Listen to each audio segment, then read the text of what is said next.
సమస్యలు, మరెన్నో రకాల ఇబ్బందులు, అడుగడుగున ఆటంకాలు, ప్రతి పనిలో అవరోధాలు. ఇలాంటి పరిస్థితి నుండి బయటపడటానికి ఒక సులభతరమైన పరిష్కారంతో మీ ముందుకు వచ్చాను. ఇది ఎవరైనా చేసుకోదగిన సింపుల్ రెమెడీ. పైగా ఇది చేసుకోవడానికి ఒక్క రూపాయి కూడా ఖర్చు కాదు. దేవతలలో ప్రథమ పూజలు అందుకునేది వినాయకుడు అని అందరికీ తెలిసిందే.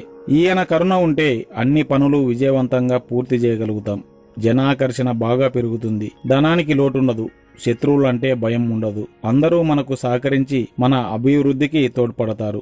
విఘ్నరాజు అయిన వినాయకుడి అనుగ్రహంతో ఎంతటి అసాధ్యమైన పనులైన సంకల్పబలంతో సిద్ధింపచేసుకోవచ్చు. వినాయకుడు సాక్షాత్తు కొలువై ఉండే వృక్షం శ్వేతార్కం, అంటే తెల్ల జిల్లేడు. ఈ తెల్ల జిల్లేడు చెట్టుతో చేసే ఏ రెమెడీ అయినా వినాయకుడి అనుగ్రహాన్ని సంపూర్ణంగా అందిస్తుంది. ఏదైనా మంగళవారం రోజు మీకు దగ్గరలో ఉన్న తెల్ల జిల్లేడు చెట్టు దగ్గరికి వెళ్లి చెట్టు మొదట్లో కాండాన్ని